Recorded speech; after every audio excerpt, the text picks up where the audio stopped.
கட்ட வேண்டும் என்ற எண்ணம் அளவிற்கும் ஏற்படலாம். ஆனால் வாடகை வீட்டில் வசிப்பதில் இப்படி ஒரு அவலம் உள்ளது என்ற எண்ணம் ஏற்படும். அதைவிட நான் பார்க்கக்கூடிய பார்வை என்னவென்றால், விரும்பியபடி ஆணி அடிக்காமல், விடிய விடிய விளக்கெரிக்காமல், விருந்தினை உபசரிக்க முடியாத வாடகை வீட்டில் வசிக்கலாம், வாழ முடியாது. வாடகை வீட்டில் வசிக்கலாம், வாழ முடியாது. இதை வருத்தமாக நம்ம பார்க்கலாம். ஆனால் இதில் சொல்லப்பட்டக்கூடிய ஒரு சமூக சிந்தனையாக நான் என்ன பார்க்கிறேன் என்றால், வாடகை வீட்டில் இருப்பவர்கள் இவர்களுக்கு இந்த உரிமையை நீங்கள் வழங்குங்கள் என்பதை நெற்றியில் அடித்த ஆணியில் அடித்ததாக சொல்லியதால்தான் இதை பார்க்கிறேன். இந்த மாற்றத்தை வைக்கக்கூடியது புத்தகங்கள் மட்டுமே. இன்னும் ஒரே ஒரு கவிதை, ஒரு சிறு வாய்ப்பு கொடுங்கள். வீட்டை பெருக்குபவள் நகருங்கள் என்பதற்கு முன்னதாக, நகர விருப்பம் இல்லாமல் எழுந்து போக மனமில்லாத நீ வீட்டை பெருக்குபவள் நகருங்கள் என்று சொல்வதற்கு முன்னாக எழுந்து போக விரும்பாத நீ கோஷம் போட்டு கொடி பிடிக்கிறாய் பெண் விடுதலைக்காக. வீட்டை பெருக்குபவள் நகருங்கள் என்பதற்கு என்றபோது நகர விரும்பாத நீ கோஷம் போட்டு கொடி பிடிக்கிறாய் பெண் விடுதலைக்காக என்று நச்சின் என்று கூறிக்கொண்ட அவருடைய கவிதை வரிகளை வணங்கி வாய்ப்பளித்த அனைவருக்கும் நன்றி பாராட்டி வருகிறேன். நன்றி, வணக்கம். நன்றி ஐயா. தொடர்ந்து ஒரு நினைவு பரிசு. உண்மையிலேயே இந்த நினைவு பரிசு நாங்கள் பெரிதாக நினைக்கணும். ஏனெனில் இவர் இல்லை என்றால் இந்த விழாவானது இவ்வளவு பிரம்மாண்டமாக நடந்திருக்குமா என்று தெரியாது. அந்த வகையிலே எங்களுக்காக எல்லாமாக இருந்து உறுதுணையாக இருந்த டாக்டர் வி சுந்தரமண்ணா அவர்களுக்கு நினைவு பரிசு வழங்குவதில் விதைகள் வாசல் வட்டம் பெருமை கொள்கிறது. அந்த விருதினை வழங்க விதைகள் வாசல் வட்டத்தின் தலைவர் யாழினி ஆறுமுகம், பொருளாளர் வினோத் ராஜேந்திரன் இருவரும் இணைந்து டாக்டர் சுந்தரமண்ணா அவர்களுக்கு கவிஞர் கைகளால் அந்த விருதை இதோ வழங்குகிறார்கள். அரங்கம் நிறைந்த கரகோஷத்துடன் அந்த விருது இங்கே வழங்கப்பட்டு கொண்டிருக்கிறது.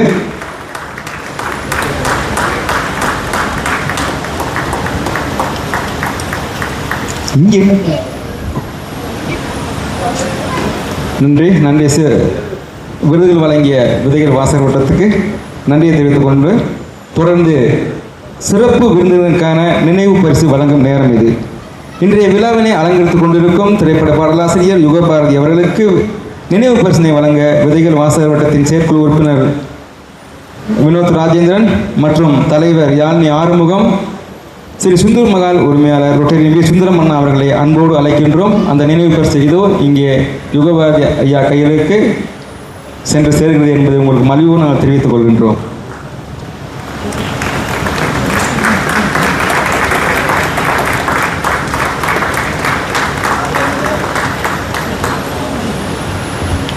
இன்னும் நிறைய பணிகள் இருக்கிறது. நேரங்காலம் கருதி அந்த பணிகளை நாங்கள் ஒதுக்கி வைத்துவிட்டு, பல்லாங்குழியில் வட்டம் பார்த்தேன் ஒற்றை நாணயம், அந்த பாடலுக்கு அசையாத கிராமங்கள் இல்லை என்றே சொல்லலாம். அந்த பாடலுக்கு சொந்தக்காரான திரைப்பட பாடலாசிரியர், எழுத்தாளர், கவிஞர் யுகபாரதி அவர்களை இதோ நம் முன்னால் சிறப்புரைக்காக நாங்கள் அன்போடு அழைக்கின்றோம்.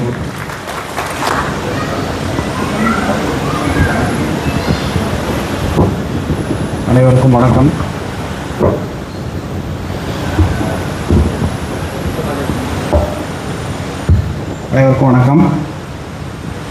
ரசமான தத்துவம் ராட்சச சிந்தனைகள், ரகமான கோப்பையில் சுவையான மதுவிலே ரகசிய தேவகீதம், அசலான காவியம் அழகான ஓவியம், 1000-10 லட்சம் அடிவான பூமியில் கடலாடுகின்ற போல் அடிப்போடும் போதை உள்ளம், வசமான கிண்ணமும் வளமான கோப்பையும் வாழ்க்கையில் உள்ள மட்டும் வாராது என்னிடம் வாராது மரண பயமே. அப்படி நான் சொல்லி முடிச்சோம். நீங்கள் எல்லாரும் என்ன பண்ணணும்னா வேகமாக ஒரு தடவை கை தட்டிக்கணும். இப்போ நான் அந்த சொன்ன கவிதைக்கும் நான் பேச போகிறதுக்கும் எந்த சம்மந்தமும் கிடையாது. அப்புறம் எதுக்குப்பா சொன்னேன்னு தான் நீங்கள் கேட்குறீங்க. இந்த மைக் எப்படி நின்று பேசினா உங்களுக்குலாம் நல்லா கேட்குங்கிறத செக் பண்ணுறதுக்காக அந்த கவிதையை சொன்னேன். அதை தாண்டி நான் கேட்ட அந்த கையெழுத்து எனக்கல்ல, இந்த மேடையில் அமர்ந்து 4 நூல்களை வெளியிட்ட அந்த படைப்பாளர்களுக்கான கைத்தட்டு தான் நான் கேட்குறேன். ரொம்பவும் மகிழ்வாகவும் நெகிழ்வாகவும் இருக்கக்கூடிய ஒரு அற்புதமான மாலை அற்புதராஜுக்கும் விருது கொடுத்துட்டோம். அதனால் ரத்தத்தின் ரத்தம் என் நெஞ்சில் குடியிருக்கும். இப்படி நிறைய வரிசையாக சொல்லிகிட்டே போகலாம். நேரம் வந்து ட்ரெயினிங் லேட் ஆகிடுச்சு, என்னை அனுப்பிடுவாங்களோங்கிற அளவுக்கு நான் கொஞ்சம் பொறுமையோடு காத்திருந்தேன். ரொம்ப மகிழ்வாக இருந்தது. ரொம்ப இவர்கள் இன்னும் கொஞ்சம் நேரம் நீங்கள் பேச விடணுங்கிறது தான். என்ன விழா இன்னும் கொஞ்சம் சீக்கிரமே கூட தொடங்கி இவர்களெல்லாம் நிறைய பேச விடலாம் அப்படின்னு சொல்லிட்டு, இது வந்து நிறைவு விழா பேருரை அப்படின்லாம் சொன்னார். அற்புதமாக வரவேற்பு தம்பி சொன்னார், இது தொடக்க விழா அப்படின்னு சொன்னார். நான் என்ன நினைக்கிறேன்னா, இனிமேல் வெளியூர்லேருந்தாலும் என்ன மாதிரி ஆட்கள் எல்லாம் கூப்பிடாமல் இந்த ஊரில் இருக்கக்கூடிய இந்த படைப்பாளர்களை வைத்தே நீங்கள் தினசரி ஒரு விழாவை நடத்த வேண்டும் கூட நான் கேட்குறேன். ஏன்னா அவ்வளோ அற்புதமாக பேசுனாங்க. கவிதா ஈஸ்வரன் அவர்களாக இருக்கட்டும், அல்லது நித்யா இரேன்போவாக இருக்கட்டும், பௌசியா இக்பால் இருக்கட்டும், கல்யாண சுந்தரம் இருக்கட்டும், வரிசையாக அவர்கள் பேசினது எல்லாமே நான் என்னென்னலாம் பேசலாம்னு நினச்சிக்கிட்டு இருந்தேனோ அது நான் என்ன பேசணும்னு நினச்சனோ அது எல்லாத்தையும் அவங்க துண்டுதான் பேசிட்டாங்க. எனக்கு வந்து இந்த பௌசியா இக்பாலுடைய நூல் இருக்கு இல்லையா, மணமகள் மன்றங்களும் 717 கடைகளும், அது என்ன 717 அப்படின்னு நான் கேட்டேன். இப்போ மூடப்பட்டிருக்கக்கூடிய கடைகளுடைய எண்ணிக்கை எனக்கு தெரிஞ்சு தமிழ்நாட்டில் மணமகள் மன்றங்களே இருக்கக்கூடாதுங்கிறது தான் என்னுடைய ஆசையை தவிர 717 கடைகள் மூடுவதற்காக சந்தோஷப்படக்கூடிய சூழ்நிலை நாம் இல்லை. அதே மாதிரி கவிதா ஈஸ்வரன் அவர் ஏற்புரையில் கூறும்பொழுது ரொம்ப பிரமாதமாக ஒரு விஷயத்தை சொன்னாங்க. ஒரு பெண்ணுக்கே இருக்கக்கூடிய இயல்பான மன உணர்வு இருக்கு இல்லையா, அதை ரொம்ப அற்புதமாக சொன்னாங்க. அதே மாதிரி நித்யா இரேன்பும் அங்கே உடனே நான் படிக்கணும் போல இருந்துச்சு. சின்னதாக காதல் பற்றியெல்லாம் சொல்லியிருக்காங்க அப்படின்னு சொல்லிட்டு அவங்க காதலை பற்றி சொல்லியிருக்காங்க. அவங்க சொல்கிறாங்க கவிதா வந்து இந்த காதல்னால கெட்டு போகிறாங்கன்னு சொல்கிறாங்க. இந்த பொம்மனைகளை பற்றி தான் பேசியிருக்காங்கன்னா பௌசியா வந்து இந்த குடிச்சு கெட்டு போகிறாங்கன்னு சொல்கிறாங்க.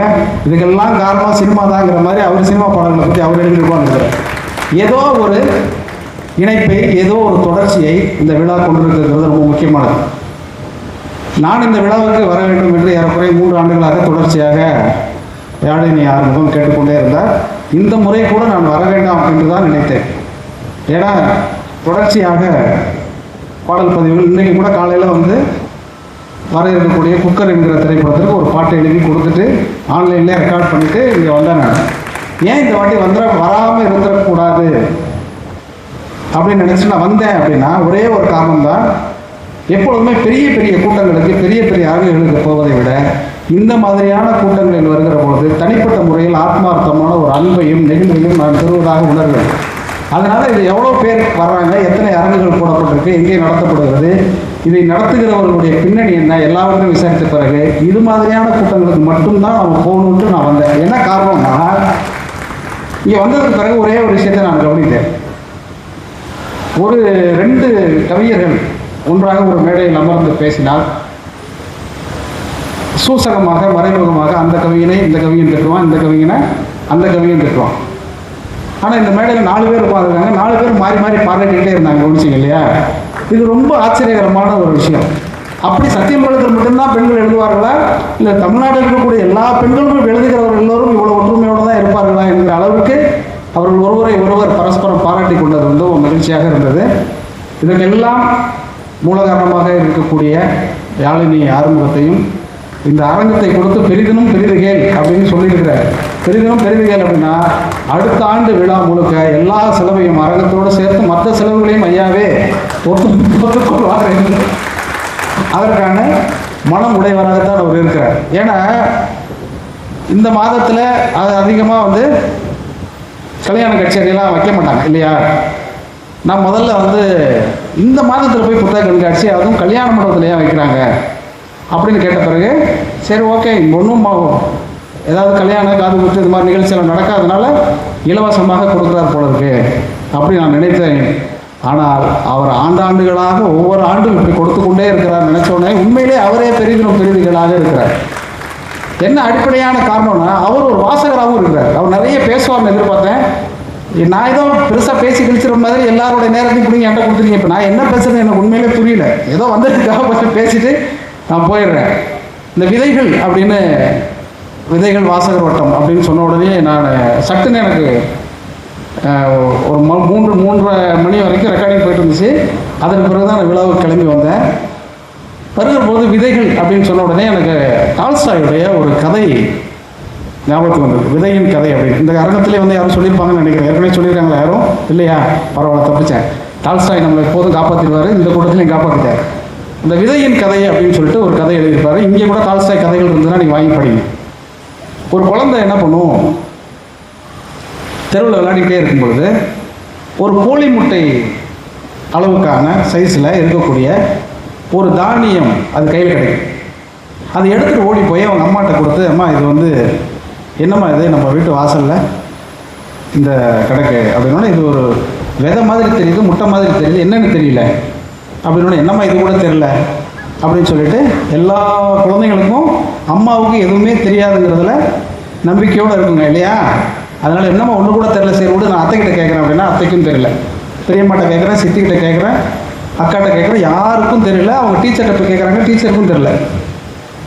இங்கே எனக்கு முன்னால் பேசிவிட்டு அமர்ந்திருக்கக்கூடிய வைஸ் பிரின்சிபால் அவர் வந்து மாணவர்களை பற்றிலாம் எவ்வளோ அக்கறையோடு இருக்காருன்னு, அப்படி இருக்கிறவர்கிட்டையும் போய் கேட்டாலும் அந்த விதைக்கான அர்த்தம் அது என்னன்னே தெரில அவங்களுக்கு.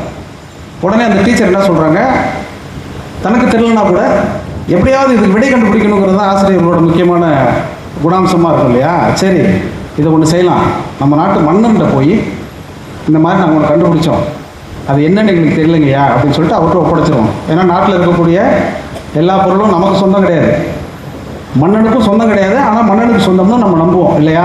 ஏன்னா ஆண்ட பரம்பரைங்கிறதுனால அத்தனை உரிமையும் ஆண்டவனுக்கே இருக்குன்னு நம்ம நம்புவோம். அதனால் போய் கேட்டுருவோம் அப்படின்னு அந்த அம்மா போய் மன்னர்கிட்ட அழைச்சிட்டு போய் இந்த குழந்தையும் கூட்டிகிட்டு போய் இந்த பொண்ணு வந்து எடுத்துச்சிங்கயா, அதனால் இது யாரும் கண்டுபிடிங்க அப்படின்னு சொன்ன உடனே எப்போதுமே மன்னர்கள் எப்படி இருப்பாங்க, அமைச்சர்கள் கேட்டு தான் முடிவு எடுப்பாங்க. அந்த அமைச்சர்கள் எப்படி இருப்பாங்க, அவங்க இப்போ இருக்கிற அமைச்சர்கள் மாதிரியே இருப்பாங்க இல்லையா. எதுக்கு இப்போ நீங்கள் கை தட்டி என்ன பிரச்சனையில் மாட்ட விட போகிறீங்கன்னு எனக்கு தெரியல. அவங்க யாருக்கும் தெரியலன்னா ஒன்றும் பிரச்சனை கிடையாது, கற்றுக்க தானே போகிறாங்க, கற்றுக்குவாங்க. என்ன பண்ணலான்னு மாறி மாறி கற்றுக்கிட்டே இருந்தாங்க. அதில் 6 மாதம் ஓடி போயிடுச்சு. அப்புறம் ஒரு கட்டத்தில் ஏப்பா அந்த கையில் வச்சுருக்கக்கூடிய அந்த அதிசய பொருள் என்னதான்னு முதல்ல கண்டுபிடிங்கப்பா, அந்த விதையுடைய அந்த விதையை வந்து அந்த விதை தானான்னு முதல்ல கண்டுபிடிங்கன்னு சொல்லிட்டு மன்னர் என்ன பண்ணுவார், கேட்டுகிட்டே இருக்கும் பொழுது அந்த அமைச்சர்களுக்கு இடையில் ஒரு அமைச்சர் கொஞ்சம் விவரமானவராக இருப்பார். யாரோ ஒருத்தர் 2 பேர் இருப்பாங்கல்ல, 10 கட்சியிலேருந்து போனவங்க மாதிரி. அவர் உடனே சொல்கிறாரு, நம்ம போய் கேட்போம்னா அந்த அமைச்சர் சொல்கிறாரு, ஆமாங்க இதை பற்றி தெரியணும்னாக்க எங்கள் ஊரில் ஒரு வயசானவர் இருக்கிறாரு, அவர்கிட்ட போய் கேட்போம், அவருக்கு கண்டிப்பாக தெரிஞ்சிருக்கும் அப்படின்னு. உடனே எங்கே இருக்கார் அவர், உடனே அவர் படுத்த படுக்கையாக இருக்கிறார். சரி கூட்டி வாங்கடா அப்படின்னா தூக்கிட்டு வருவாங்க. அவரை தூக்கிட்டு வந்தோடனே அவர் அந்த விதையை உருட்டி பார்த்துட்டு என்ன சொல்லுவார், இது என்னன்னு தெரியல, வேணா எங்கள் அப்பா கிட்ட கேட்டால் தெரியும்னு சொல்லுவார். உங்களுக்கு தெரியலன்னா இவரையே விளாடுற வயசில் தூக்கிட்டு வராங்க, உங்கள் அப்பா எங்கே இருக்காரு, எங்கள் அப்பா வீட்டில் இருக்கிறாரு அப்படின்னு. சரி, அடுத்து மன்னர் என்ன பண்ணுவார், உங்கள் அப்பாவை போய் கூட்டிகிட்டு வா அப்படின்னு சொல்லி மன்னர் அமைச்சர்கள்லாம் அனுப்பிச்சு மன்னரை கூட்டு வர சொன்னால் அப்பா கோல் ஊனி கொண்டு நடந்து கொண்டு வருவார். பேரன் படுத்த படுக்கையாக இருப்பார், அப்பா கோல் ஊனி நடந்து வருவார். அவர் வந்து அந்த கையில் இருக்கக்கூடிய முட்டை சைஸில் இருக்கக்கூடிய அந்த விதையை உருட்டி பார்த்துட்டு இது என்னன்னு தெரிலங்க, எங்கள் அப்பா கிட்ட கேட்டால் தெரியுங்கன்னு அவர் சொல்லுவார். ஏன்னா உன்னோட அப்பாவும் இருக்கார் உயிரோட அப்படின்னோடனே, ஆமாம் இருக்கிறாருன்னொடனே இந்த 2வது கோல் ஊனி வந்தவர் கண்ணு கொஞ்சம் மங்களாக தெரியும். இருக்காருங்க, எங்கே இருக்காருன்னொடனே, இருக்காரு எங்கள் வீட்டுக்கிட்ட தான் இருக்காரு அப்படின்னோடனே திருப்பி அனுப்புவாங்க. அவர் நல்லா நடந்து வருவார். யார், தாத்தா பிரமாதமாக நடந்து வருவார், மகன் கோலுன்னுட்டு வர்றாரு, பேரன் படுத்த படுக்கை ஆகிட்டார். இப்படி தான் இருக்குது. உடனே அங்கேருந்து அந்த மூத்தவர் அந்த தாத்தா காக்காரர் வருவார். வந்த உடனே அவர் கையில் கொடுத்த உடனே இவருக்காவது தெரிஞ்சிருமா, அந்த உண்மை தெரிஞ்சிருக்குமா தெரியாதாங்கிற பதட்டத்தோட அமைச்சரவை அரசர் எல்லாரும் உட்காந்துருக்கும் பொழுது அந்த விதையை அப்படி கையில் வாங்கினோடனே கையை எல்லாரும் உருட்டி பார்த்தான்ல, அவர் உருட்டி பார்க்க மாட்டார், அந்த விதையை கையில் வச்சு மூடிக்குவார். மூடிக்கிட்டு 2 கண்ணாலும் ஒற்றி விட்டு 100 ஆண்டுகளாக தேடிக்கொண்டிருந்த இந்த விதை நம்முடைய மண்ணின் ஆதி கோதுமை விதை அப்படின்னு சொல்லுவார். ஆதி கோதுமை விதைன்னா அது என்ன பெரிய விஷயம் அப்படின்னு நம்மளுக்கு வழக்கமாக கேட்பாங்கல்ல. ஆதி கோதுமை என்னுடைய சிறப்பு என்னன்னா, நான் நடந்து வருவதற்கு காரணமாக இருந்தது அவருக்கு 104 வயசு, 104 ஆண்டுகளுக்கு முன்பு காணாமல் போன இந்த விதை மறுபடியும் நம் கையில் கிடைத்து விட்டது. மறுபடியும் என்னுடைய பேரன்கள் எல்லாம் என்னைப் போலவே நடந்து செல்லக்கூடியவர்களாக மாறுவார்கள் அப்படின்னு சொல்லி அந்த குழந்தைக்கு ஆறுதழுவி, நீ என்னோட பேத்தி இல்லைம்மா, நீ தான் என்னோட தாய், தொலைந்து போன என்னுடைய ஆதி கோதுமையை தேடி கண்டுபிடித்து கொடுத்தான், இறுக்கி அணைத்துக் கொள்வதாக அந்த கதை முடியும். டால்ஸ்டாய் இதன் மூலம் என்ன சொன்னார்னா, அந்த விதை என்பது வெறும் விதை அல்ல, நம்முடைய பாரம்பரியம், நம்முடைய பண்பாடு, நம்முடைய கலாச்சாரம் அப்படின்னு அந்த கதை முடிப்பார். இந்த கூட்டத்துக்கும் இந்த கதைக்கு என்ன சம்பந்தம் அப்படின்னா, அந்த தாத்தா உருட்டி கையில் மூடிக்கொண்ட அந்த விதைதான் புத்தகங்கள். இந்த புத்தகங்களை நீங்கள் எவ்வளவு தூரம் பாரம்பரியமாகவும் பண்பாடாகவும் கருதி கொள்கிறீர்களோ அதன் மூலமாக நம்முடைய சமூகம் தலைத்தோங்குங்கிறதுல மாற்று கருத்தே கிடையாது. நீங்கள் நிறைய சினிமா பாட்டு கேட்டிருப்பீங்க, என்னோட பாட்டை விட்டுருங்க, நிறைய பாடல்களை கேட்குற பொழுது இடையில ஒரு சின்ன வரிகள் வரும். அந்த வரிகளை நீங்கள் குறித்து கவனித்து நீங்கள் கேட்டிங்கன்னா இந்த புத்தகத்தினுடைய அருமை உங்களுக்கு நல்லா தெரியும். ஏன்னா சினிமா பாட்டுக்குள்ள எங்கே சார் புத்தகத்தை பற்றியெல்லாம் வந்திருக்கு? புத்தகத்தை எடுக்காத தானே வந்திருக்கு. காலேஜுக்கு கட்டடிப்போம் இந்த ரேஞ்சுக்கு தானே சார் வந்திருக்கு. அப்படின்னா வந்திருக்கிறது காவேரி அப்படின்னு ஒரு படம். காவேரி அந்த படம் பார்த்துருக்கீங்களான்னு தெரியல, இல்லைன்னா நீங்கள் நேரில் போய் பார்த்துருங்க. அதில் சரியில்லை மெத்த சரியில்லைன்னு ஒரு பாட்டு இருக்கு. அந்த பாட்டில் ஒரு 3 விஷயத்தை பற்றி என்எஸ் கிருஷ்ணன் பாடுவார். உடுமலை நாராயணகவியோடைய பாடல் அது. அது என்எஸ் கிருஷ்ணன் குரலில் நம்ம கேட்க முடியும். சரியில்லை மெத்த சரியில்லை இந்த பாட்டு. அது என்னென்னா அவர் வந்து கச்சேரி பண்ணுறதுக்காக ஒருவர் பேசிக்கிட்டு இருப்பார். பேசிக்கிட்டே இருக்கும்பொழுது ஒரு சீட்டு கொடுத்து நீங்கள் பாடுங்கன்னு எல்லோரும் கத்துவாங்க. கத்துனோன்னே அவர் சொல்லுவார் சரியில்லை மெத்த சரியில்லை. கூட்டத்தில் பேசும்போது பாட்டு பாடுன்னு சொல்கிறது சரியில்லை. பாட்டு பாடுன்னு சொல்லிட்டு இருக்கும்போது துண்டு சீட்டு கொடுக்குறது சரியில்லை. துண்டு சீட்டு கொடுத்தோடனே சீட்டி அடிக்கிறது சரியில்லை. சீட்டி அடித்தோடனே சேட்டை பண்ணுறது சரியில்லை. அப்படி சொல்லிகிட்டே வருவார். இதெல்லாம் ஒரு பாடலுக்குள்ளே இருக்கக்கூடிய இயல்பான விஷயம். அதில் 3 விஷயத்தை சொல்லுவார். அது என்ன சொல்லுவார்னா, பூப்படைந்த பெண்ணை, பொன்னை, புத்தகம் இம்மூன்றையும் மாற்றாரிடத்தில் காப்பாற்று என்று சொல்வது சரியில்லை அப்படின்னு சொல்லுவார். நான் ரொம்ப வியந்து போனது, பூப்படைந்த பெண், பொன், புத்தகம், இது எவ்வளோ வேல்யூபிளானது. இந்த மேடையில் அமர்ந்திருக்கக்கூடிய இந்த 3 பெண்களும் என்ன சொன்னாங்கன்னா, பெண்ணுடைய வாழ்க்கையை பற்றி தான் அவங்க திரும்ப திரும்ப சொன்னாங்க இல்லையா. அதுதான் பூப்படைந்த பெண்ணுன்னு வச்சுக்கோங்க. பொண்ணுங்கிறது வேல்யூபிளான ஒரு விஷயம். புத்தகங்கிறது ரொம்ப முக்கியமானது. புத்தகத்தை நான் எப்படி புத்தகம் வாசித்தேங்கிறது பின்னாடி சொல்கிறேன். ஒரு புத்தகத்தை கொடுத்துட்டா இரவல் கொடுத்தாக்க அது வருமா வராதான்னு உட்காந்துருக்கிற வேதனை இருக்கு இல்லையா, அது ரொம்ப பயங்கர பதட்டமாக இருக்கும். இந்த புத்தகத்தை இங்கேருந்து வாங்கிட்டு போகிறாங்க இல்லையா, வாங்கிட்டு போகிறவங்க எல்லோரும் இந்த புத்தகத்தை எப்படி வச்சுக்கணும்னா, பூப்படைந்த பெண் மாதிரி பத்திரமா வச்சுக்கணும், ஒரு தங்கம் மாதிரி வச்சுக்கணும். அதுக்கு நிகரானது புத்தகம் அப்படின்னு சொல்கிறார். நான் பொருளாக சொல்லலை. இந்த புத்தகத்தை ஒரு இரவல் கொடுத்துட்டு நீங்கள் திருப்பி கொடுக்குறதுக்குள்ளே நான் வந்து சில புத்தகங்கள், என்னுடைய முக்கியமான சில புத்தகங்கள் எல்லாம் ரொம்ப உற்சாகத்தில் இந்த மாதிரி மேடையில் என்ன பண்ணிடுவேன், அந்த புத்தகத்தை பற்றி வியந்து சொல்லிடுவேன். இப்போ டால்ஸ்டாய் கதை சொன்னேன் இல்லையா, டால்ஸ்டாய் கதை சொன்ன உடனே என்னுடைய நண்பர்கள் உடனே வீட்டுக்கு வந்து அந்த மேடையில் எனக்கு டால்ஸ்டாய் கதை பற்றி சொன்னேன்லப்பா, அந்த புக்கு கூட நான் படித்து கொடுக்குறேன்னு வாங்கிட்டு போவான். அதுக்கப்புறம் நான் ஃபோன் பண்ணி அந்த புத்தகத்தை விட அதிக காசு செலவு பண்ணாலும் அந்த புத்தகம் திருப்பி வராது. அந்த புத்தகமும் கிடைக்காது, வேறு எங்கேயும் தேடி பார்த்தாலும் கிடைக்காது. சரி, ஒரு கட்டத்தில் போய் நம்மளே வீட்டில் போய் எடுத்துகிட்டு வரோம். நம்ம ஃப்ரெண்டு வீட்டுக்கு போய் அந்த புத்தகத்தை எடுத்து பார்த்தா அந்த புத்தகத்துக்கு கீழே ஒவ்வொரு பக்கத்தின் கீழேயும் ஏதாவது கோடு போட்டு ஏதாவது திருக்கி வச்சு மறுபடியும் நம்ம படிக்க முடியாத மாதிரி வச்சுருப்பாங்க. எனவே புத்தகத்தை பேணுவது என்பது, புத்தகத்தை பாதுகாப்பது என்பது நம்மை நாம் பாதுகாப்பது போன்றது. இந்த புத்தக கண்காட்சியில் நான் திரும்ப சொல்வது என்னென்னா, இந்த ஒரு புத்தகத்தை நீங்கள் கையில் எடுத்துக்கொண்டு போனால், என்னுடைய அருமை நண்பர் ஒரு கவிதை எழுதியிருப்பார், புத்தகத்தை நீங்கள் மேலிருந்து கீழே வாசித்துக் கொண்டே வருகிறீர்கள், அந்த புத்தகம் கீழே இருக்கிற உங்களை மேலே உயர்த்தி கொண்டே இருக்கிறது அப்படின்னு சொல்லுவார். அதனால் புத்தகத்தை வந்து ரொம்ப நுட்பமாக கவனிக்கணும். இந்த பேச்சை நான் தொடங்குவதற்கு முன்பாக நான் வந்து கண்ணதாசனுடைய கவிதையை சொல்லி தான் ஆரம்பித்தேன். ஏன் கண்ணதாசன் சொல்லி ஆரம்பித்தேன்னா, இது கண்ணதாசனுடைய 100ஆண்டு விழா. அதனால் நான் அவருடைய கவிதையை மேடைதோறும் சொல்கிறேன். ஒரு பாடலாசிரியராக நாங்கள் எல்லோரும் இன்றைக்கு சினிமாவில் பாடல் எழுதுவதற்கு எப்படி சிறப்பாக எழுத வேண்டும் என்பதை கற்பிக்காமல் கற்பித்து விட்டு போன கவியரசர் அவர் இல்லையா. அது வந்து சொன்னால் சொல்லிகிட்டே இருக்கலாம், அதெல்லாம் நேரம் நிறைய இருக்காது. எனக்கு பதட்டமெல்லாம் ட்ரெயின் போயிடக்கூடாது, நாளை காலையில் உள்ள ரெக்கார்டிங்கே கஷ்டப்படக்கூடாதுங்கிற பதட்டத்தில் தான் நான் பேசுகிறேன். ஆனாலும் கண்ணதாசனை பற்றியும் என்னுடைய வாழ்வில் நடந்த சில சம்பவங்களையும் உங்களோட பகிர்ந்து கொள்ளாமல் போனாங்க அதுவும் நல்லா இருக்காது இல்லையா. கண்ணதாசனுடைய சிறப்பு அப்படின்னா, நம்ம கல்யாண சுந்தர ஐயா ஓட்டிங்கனாக்க ஒரு 2 மணி நேரம் அவங்க பேசுவாங்க. ரொம்ப பிரமாதமாக கண்ணதாசனை பற்றி எல்லோரும் பேசுவார்கள். ஆனால் நான் எல்லாரும் பேசுவதை மாதிரி நான் பேச முடியாது இல்லையா. ஏன்னா எல்லாரும் ரசிக்கிறதே நான் சொன்னாக்க நான் என்ன கண்ணதாசனிடமிருந்து பார்த்தேன் என்பது ரொம்ப முக்கியமானது. கண்ணதாசனிடம் நான் ரொம்ப கவனித்து ரொம்ப கூர்ந்து கவனிக்கிறதுங்கிறது அவருடைய சொற்கள். இந்த சொற்கள் வந்து வழக்கமாக எல்லாரும் எழுதுறது தான். இங்கே கூட தம்பி நிகழ்வுக்கு முன்பாக என்னை வந்து சந்தித்து கேட்ட தம்பி வந்து, எப்படி சார் பாட்டு எழுதுறது அப்படின்னு கேட்டார். அது தெரிஞ்சால் ஏன்னா நான் இதுக்கு 2500 பாட்டு எழுதிட்டு இருக்கிறேன். எப்போயாவது எழுதிடலாம்னு நானும் ஒரு பாட்டை எழுதி தான் கற்றுட்டு இருக்கேன். அதனால் அதுக்கான இலக்கணமும் ஸ்கூலெல்லாம் ஒன்றும் கிடையாது. ஆனால் நான் சினிமாவில் பாட்டு எழுதுகிறேன் இல்லையா. எப்படி எழுதுனேன் அப்படின்னா, ஏற்கனவே எழுதிய பாடலாசிரியர்களுடைய வரிகளை எல்லாம் நுட்பமாக கவனிக்கணும், ரொம்ப முக்கியமானது.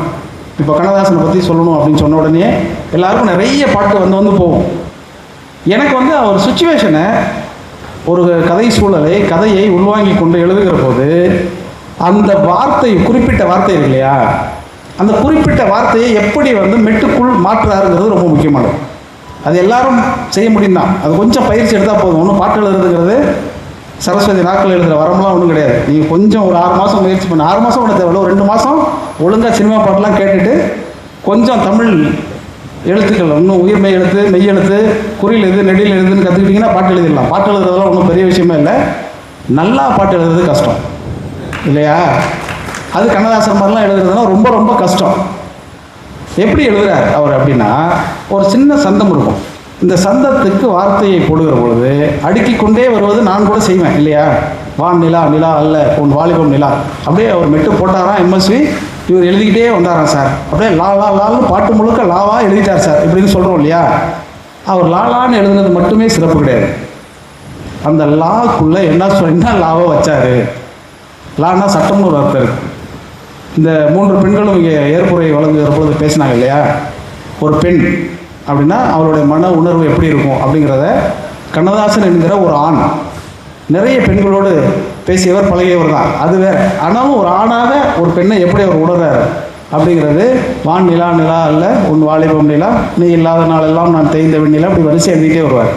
இப்போ எழுதிக்கிட்டே வரும்பொழுது ஒரு இடம் இருக்குது, சொந்தம் இருளிலா. சொந்தம் இருளிலா, ஒரு பூவையின் என்ன இருக்கு பாட்டு, சொந்தம் இருளிலா, ஒரு பூவையின் அடுத்து ஒரு லா போடணும். அழகிலா, அன்பிலா, நெஞ்சிலா, விழியிலா, கனவிலா, எது வேணாலும் போட்டுருக்கலாம் இல்லையா? அதெல்லாம் என்ன மாதிரி ஆள் போடுறது. கண்ணதாசன் என்ன போட்டிருப்பாருன்னா, சொந்தம் இருளிலா, ஒரு பூவையின் அருளிலா அப்படின்னு போடுவார். அருள் அப்படிங்கிற சொல் வந்து ஒரு பொண்ணு கொடுத்தா தாண்டா காதல், ஒரு பொண்ணு கொடுத்தா தான் காமம், நீ எல்லாம் பறிக்கவே முடியாது. இது கண்ணதாசன் மாதிரி வாழ்ந்திருந்தால், கண்ணதாசன் மாதிரி பழகியிருந்தால், கண்ணதாசன் மாதிரி வார்த்தைகளை உள்வாங்கியிருந்தால் மட்டும்தான் எழுத முடியுமே தவிர எல்லாரும் எழுதிவிட முடியாது. நீங்கள் அந்த பாட்டை போய் இன்றைக்கி நைட்டு கேட்பீங்க, நீங்கள் கேட்கும்பொழுது உங்களுக்கு ரொம்ப புதுசாக இருக்கும் இல்லையா? நீங்கள் இன்றைக்கி போய் கேட்டு பாருங்கள் அந்த பாட்டை. ஒவ்வொரு இடத்திலும் அவர் சொற்களை எவ்வளவு எழுத்தெண்ணி பயன்படுத்தியிருக்கிறாருங்கிறத நீங்கள் பார்க்கலாம். ஒன்றும் இல்லை, ஒரு ரொம்ப சிம்பிளான வரிகள், ஆனால் அந்த வரியோட சுச்சுவேஷன் கேட்டிங்கன்னா ரொம்ப சிக்கலுக்குரியதாக இருக்கும், ஆபத்துக்குரியதாக இருக்கும், அருவருப்புக்குரியதாக இருக்கும். அதை பாட்டுக்குள்ளே எழுதவே முடியாது. அவர்கள்னு சொல்லிட்டு ஒரு திரைப்படம் நிறைய பார்த்துருப்பீங்கன்னு நினைக்கிறேன். எனக்கு ரொம்ப மகிழ்ச்சியாக இருக்கிறது என்னென்னா, இந்த அரங்கத்தில் ஆண்களை விட அதிகமாக பெண்கள் இருப்பது ரொம்ப சந்தோஷமாக இருக்குது. ஏன்னா இது அவங்களுக்கான பாட்டு. இது இந்த ஃபஸ்ட்டு வந்து பேச வரும் பொழுது நித்யா இறையன்பு வந்து ஒன்று பேச ஆரம்பித்தாங்க. சொல்லிய காதல், சொல்லாமல் போன காதல், தெரிந்த காதல், பார்த்த காதல், பார்க்காத காதல், கண்ணில் இருந்து இதயத்தில் தொடர்ந்தது, இதயத்திலிருந்து நிஜம், இப்படி ஒவ்வொருப்பட்ட காதல் இருக்குது. இவ்வளோ காதலை தாண்டி அந்த அவர்கள் திரைப்படத்தில் ஒரு பிரமாதமான ஒரு சுச்சுவேஷன். இந்த சுச்சுவேஷன் யோசிச்சு பாருங்கள். நான்லாம் எழுதவே மாட்டேன், ஓடிடுவேன். ஏன்னா எனக்கெல்லாம் தெரியவே தெரியாது, அப்படி உள்வாங்கவும் முடியாது. கண்ணதாசன் வந்து ரொம்ப பிரமாதமாக அதை உள்வாங்கி அவர் எழுதியிருப்பார். என்ன சுச்சுவேஷன் சொல்லி இப்போ சொல்கிற பாருங்க. அந்த அம்மா வந்து அந்த பொண்ணாக இருக்கும் பொழுது ஒரு பையனை காதலிக்குது. வழக்கம் போல் வீட்டில் ஒரு முட்டுக்கட்டை போடுறாங்க, இன்னொருத்தர் கல்யாணம் பண்ணி வச்சிடுறாங்க. ஸோ காதலிச்சவனை கல்யாணம் பண்ணிக்க முடியல, இன்னொருத்தரும் கல்யாணம் பண்ணிட்டாங்க. ஓகேவா? அந்த வரவன் எப்படி இருக்கான்? அவன் ஒரு மிகப்பெரிய ரஜினி மாதிரி வேணா இல்லை, அவன் கொடுமைப்படுத்துகிறான், டார்ச்சர் தாங்கலை, நம்ம டைவர்ஸ் பண்ணிட்டு வந்துருச்சு. வந்துட்டு ஒரு இடத்துல வேலை பார்த்துட்டு இருக்கு. வேலை பார்க்குற இடத்துல அங்கே ஒருத்தர் இருக்கிறான். எப்போதுமே ஆண்கள் பாவம் தானே, ஏற்கனவே எத்தனை பேர் காதலிச்சிருந்தாலும் நம்ம அதை பற்றி கவலைப்படாமல் அந்த காதலை சொல்லிவிடுவோமே, அவன் காதலில் இருக்கிறான். இப்போ அந்த அம்மா கணக்கில் 3 பேர். இந்த 3 பேரை பற்றியும் அந்த அம்மாவுக்கு தெரியுது. என்ன பிரச்சனைனா, இந்த 3 பேருமே உண்மையாக காதலிக்க ஆரம்பிச்சிடறாங்க ஒரு கட்டத்தில். அந்த அம்மாவுக்கு உடம்பு முடியாமல் போகுது. ஒருத்தர் மாத்திரை எடுத்து கொடுக்குறாரு, ஒருத்தர் கஞ்சி வச்சு கொடுக்குறாரு, ஒருத்தர் தலைக்கு ஒத்தனை கொடுக்குறாரு. இப்படி 3 பேர் இருக்காங்க. இந்த இடத்துல பாட்டுங்க, இந்த அம்மா முடிவெடுக்கணும், இந்த 3 பேரில் யார் சிறப்புன்னு பாட்டு. இதுக்கு என்ன பல்லவி எழுதுங்க? நீங்கள் யோசிச்சு பாருங்க. இதுக்கு எப்படி பல்லவி எழுத முடியும்? நான் காதலித்தேன் 3 பேரை, அதனால் நடந்தது 3ஆம் உலகப் போரை. இந்த ரேஞ்சுக்கு ஏதாவது தானே யோசிக்க முடியும். கண்ணதாசன் எழுதுவார், அங்கும் இங்கும் பாதை உண்டு, இன்று நீ எந்த பக்கம். அங்கும் இங்கும் பாதை உண்டு, இன்று நீ எந்த பக்கம். ஞாயிறு உண்டு, திங்கள் உண்டு, எந்த நாள் எந்த நாளும். இது ஓகேங்க, இது ஒரு பாட்டு. இதே சுச்சுவேஷனில் இன்னொரு பாட்டு, குழந்தைய கையில் வச்சு பந்தமா குழந்தை இருக்கும். இந்த குழந்தைக்கு இந்த 3 காதல் விஷயத்தையும் சொல்லணும். இது எவ்வளோ சிரமமானது யோசிச்சு பாருங்க. எவ்வளோ சிறந்த அம்மாவாக இருந்தாலும் தன்னுடைய பழைய காதல் கதையை ஒரு குழந்தைகிட்ட சொல்ல முடியுமா? நீங்கள் அந்த பாட்டை போய் நீங்கள் கேட்டு பாருங்கள். இப்படியோர் தாலாட்டு கூறவா, அதில் அப்படியே என் கதையை கூறவா, இப்படி ஒரு தாலாட்டு பாடவா, அதை அப்படியே என் கதையை கூறவா. அந்த ரெண்டே 2 வார்த்தையில் கண்ணதாசன் எவ்வளோ சிறப்பாக சிந்திச்சிருக்காருங்கிறத சொல்கிற பாருங்க. அன்றொரு நாள் மீராவும் கண்ணனை நினைந்தாள், அன்றொரு நாள் மீராவும் கண்ணனை நினைந்தாள், ஏனோ அவளுடைய தலையெழுத்து மன்னனை மணந்தாள். இது என்னங்க, எங்கேயோ போயிட்டாரு. நீங்கள் ஒரு கதாநாயகி சுஜாதாவுக்கு எழுத சொன்னாக்க மீரா, ஆண்டாள், பாசுரம், கேசுரம் எல்லாத்தையும் ஒற்றை சொல்லுக்குள் இருந்து, ஒற்றை சொல்லில் இருந்து இந்த ஒட்டுமொத்த இலக்கியத்தையும் இணைக்கக்கூடிய ஒரு இணைப்பு புள்ளியாக கண்ணதாசன் வாழ்ந்தாருங்கிறது ரொம்ப முக்கியமானது. நீங்கள் ஒரு பாட்டையும் கண்ணதாசனுடைய பாட்டை சொன்னால் பேசிக்கிட்டே இருக்கலாம். அதுக்கான நேரம் இல்லைங்கிறதுனால நான் மேலோட்டமாக சில விஷயங்கள் பற்றி சொல்கிறேன். அப்படி சின்ன விஷயங்களாக யோசித்து பார்த்தாலும் கூட ரொம்ப வியப்பாக இருக்கும். கண்ணதாசன் மட்டுமல்ல, தமிழ் பாடலாசிரியர்கள் அத்தனை பேருக்குமே இந்த நுட்பத்தை கண்டுபிடிக்கலாம். இப்போ பூப்படைந்த பெண்ணை பொன்னை புத்தகம் இம்மூன்றையும் மாற்றான் கொடுத்து காப்பாற்றுன்னு கேட்கறது சரியில்லைன்னு எழுதினாரு உடுமலை நாராயணன். இந்த 3ஐயும் அவர் எங்கே எடுத்துருப்பாருன்னு நல்லா யோசிச்சு பாருங்க. இப்படி இந்த 3ஐயும் இணைச்சி சொல்கிறதுக்கு அவர் எங்கே எடுத்துருப்பாருன்னா புத்தகங்கள் என்ன எடுத்திருப்பார். நீங்கள் சாதாரணமாக இப்போ இந்த குதிரை பேரம், குதிரை வேகம் அப்படியெல்லாம் நடந்துகிட்டு இருக்குல்ல ஒரு பிரச்சனை, இதை பற்றி காலமேக புலவர் பாடியிருக்கிறார். இப்போ நான் சொன்னோட அதிர்ச்சியாக இருக்குல்ல உங்களுக்கு. காலமேக புலவர் இந்த குதிரை பேரத்தை பற்றி, குதிரை மேலே உன்னை ஏற்றி கொன்றுவேன்னு திருமலை ராயனுடைய மன்னன் அவையில் அதிமதுர கவின்னு ஒருத்தனை திட்டி பேசும்போது இதே குதிரை பேரத்தை நடத்திருக்கிறார். இன்றைக்கி பாட்டு போய் நீங்கள் தேடி நீங்கள் படிச்சுக்கோங்க. அதை நான் முழுசாக சொல்லலை, சொன்னால் விவகாரமாயிரும். நான் திரும்பி இறங்கும் பொழுது என்னை கைது பண்ணிவிடுவாங்க. அதனால் நான் முழுசாக சொல்லலை. இப்படி இலக்கியத்திற்குள்ளும் கவிதைக்குள்ளும் ஒவ்வொரு சின்ன சொற்களுக்குள்ளும் இருந்து நாம் இலக்கியத்தை நுகர்ந்து எடுக்கிற பொழுது இந்த புத்தகங்கள் ரொம்ப முக்கியமானதாக இருக்கும். இப்போ அன்பே பிப்ரவரி அப்படின்னு ஒரு தலைப்பு வச்சுருக்காங்க. அது ஏன்னா பிப்ரவரி 14 தான் காதலர் தினம் வருது, புரியுதா? அதனால தான் அந்த அன்பே பிப்ரவரி, அப்படி தானே? இது எதுக்கு இப்போ பிப்ரவரின்னு வச்சுருக்காங்க? வேறு ஏதோ ஒரு ஜனவரின்னு வச்சாங்க. அன்பே ஜனவரினா போச்சுக்கோ போகிறோம். நம்ம அப்படி சின்னதாக நம்ம யோசிக்கக்கூடிய ஒரு விஷயத்திற்குள்ளே என்ன இருக்குங்கிறத நம்ம தேடி பார்த்தோம்னா ரொம்ப ஆச்சரியமாக இருக்கும். 2-3 தினங்களுக்கு முன்பு நான் ரொம்பவும் மதிக்கக்கூடிய கரிசல் எழுத்தாளர் பூமணி அவர்கள் காலமாகிட்டார். ரொம்ப எனக்கு வருத்தமாக போயிடுச்சு. என்னன்னா அவர் கடைசியில் அவருடைய வெக்கை நாவல் அசுரன் என்கிற திரைப்படம் வந்தது இல்லையா, அந்த படத்துக்கு நான் பாட்டெலாம் எழுதியிருக்கிறேன். அதில் இந்த எள்ளுவைய பூக்களைய ஒரு பாட்டெலாம். அந்த நேரத்தில் அவர் ரொம்ப என்னை கூப்பிட்டு அடிக்கடி பேசுவார். அவருடைய நாவல்கள் எனக்கு முன்னாடியிலேருந்தே பழக்கம், நிறைய படிச்சிருக்கிறேன். அவர் இறந்து போன்ற அந்த செய்தி கேட்ட உடனே ஒரு மாலா தூக்கம் இயல்பாக, அது ஒரு படைப்பாளனுக்கு எப்படி இருக்கும், எனக்கு ரொம்ப வந்துருச்சு. ஏன்னா அவர் எழுதின ஒரு கதை எனக்கு திரும்ப ஞாபகம் வந்துச்சு. நான் பல்லாங்குழியில் வட்டம் பார்த்தேன் ஒற்றை நாணயம் அப்படின்னு ஒரு பாட்டு எழுதியிருக்கேன். அது எல்லாருக்கும் தெரியும் இல்லையா, 25 வருஷத்துக்கு முன்னாடி. இப்போ இருக்கிற சின்ன பசங்களுக்கு தெரியாது, பெரியவங்களுக்கெல்லாம் தெரியும். அந்த பாட்டு எழுதுறதுக்கு முன்னாடி இந்த கதையை நான் படிச்சிருக்கேன். ஏன்னா அதில் ₹1 வரும். அந்த கதையை நீங்கள் போய் படிங்க. தொலைவு அப்படின்னு சொல்லிட்டு ஒரு கதை. இருந்தாலும் கதையை நான் சொல்லிடுறேன். அந்த கதை என்னென்னா, ரோசம்மா அப்படின்னு சொல்லிட்டு ஒருத்தவங்க. அந்த ரோசம்மா என்னென்னா, அவங்களுக்கு ஒரு 3 பசங்க. மூத்த பையன் பேர் அந்தோணி, 2வது பொண்ணு பேர் மரிய செல்வம், 3வது மேரிக்குட்டி. இந்த அந்தோணியை நல்லா படித்து கல்யாணம் பண்ணி வேற ஒரு ஊரில் இருப்பான். இந்த அம்மா ரோசம்மா இருக்காங்க இல்லையா, அவங்களுடைய கணவன் இறந்து போயிடுவார். அவர் எப்படி இறந்து போயிடுவார்னா, விவசாயம் பார்த்துட்டு இருப்பார். ஏத்தம் இறப்பாங்க இல்லையா, அந்த ஏத்தம் இறக்கும் பொழுது அந்த கயிறு அருந்து மாடு கொம்பு முட்டி அவர் இறந்து போயிடுவார். ஆனால் இந்த பையனை படிக்க வைக்கிறதுக்காக படாத பாடுபட்டு இவனை படிக்க வச்சுருப்பார். அந்த பையன் படித்து நல்ல வேலைக்கு போய் கல்யாணம் பண்ணிடுவான். கல்யாணம் பண்ணி, இதுதான் அந்த கதையினுடைய பின்புலம். இந்த கதையை புரிஞ்சுக்கோங்க. இப்போ ஒரு ஊரில் ஒரு திருவிழா. அந்த திருவிழாவுக்காக தன்னுடைய பையன் அவனோட மனைவியோட அந்த 2 பேர குழந்தைகளோட ஊருக்குள்ளே வருவான். வந்துட்டு திருவிழா முடிச்சுட்டு ஊருக்கு போகும்பொழுது கிளம்புற போது பஸ் ஸ்டாண்டில் கொண்டு போய் இந்த ரோசம்மா தன்னோட கடைசி பொண்ணு மேரிக்குட்டியை அழைச்சிக்கிட்டு அவங்கள போய் பஸ் ஏற்றி விட்டு வர்றதுக்காக போகும். சத்தியமங்கலம் பஸ் ஸ்டாண்ட் மாதிரி நினச்சிக்கோங்க. அங்கே போய் ரோசம்மா தன்னுடைய மகனையும் மருமகளையும் பேத்திகளையும் பஸ் அனுப்பி விட்ற அந்த பஸ் ஸ்டாண்டுக்குள்ளே இருந்து கதையை ஆரம்பிப்பார். அந்த கதையை ஆரம்பிக்கும் பொழுது பிரமாதமான ஒரு காட்சி இருக்கும். நீங்கள் கதைகளை வாசிக்கிற பொழுது, சிறுகதைகளை வாசிக்கிற பொழுது, நாவலை வாசிக்கிற பொழுது வெறும் கதையாக வாசிக்கிறது வேறு, அந்த எழுத்தாளனுடைய விவரணை இருக்கு இல்லையா, அந்த எழுத்தாளனுடைய காட்சி படிமம், அந்த எழுத்தாளன் என்ன சொல்ல வருகிறான் என்கிற உணர்வு தளத்தில் இருந்து இயங்கக்கூடிய அந்த வாக்கியங்கள் இருக்கு இல்லையா, அதை நீங்கள் படிச்சீங்கன்னா தான் உங்களுக்கு ரொம்ப பிரமாதமாக இருக்கும். அந்த கதை எப்படி ஆரம்பிக்குன்னா, பஸ்ஸோட ஆரன் சத்தம் கேட்டவுடனே அந்த பஸ் ஸ்டாண்டில் வந்து உட்கார்ந்துருக்கக்கூடிய புறாக்கள் எல்லாம் பறந்து போகிற மாதிரி ஒரு காட்சி வச்சுருப்பார். இது நீங்கள் மனசுக்குள்ளே வச்சுக்கோங்க. இந்த காட்சியை ஒரு ஆரன் சத்தம் கேட்டவுடனே பஸ் ஸ்டாண்டுக்குள்ளே வரும்பொழுது பஸ் ஸ்டாண்டில் உட்காந்துருக்கக்கூடிய புறாக்கள் இருக்கும் இல்லையா, அங்கே இருக்கிற மரத்தில் அந்த ஆரன் சத்தம் கேட்டோன்னா பறந்துடும்.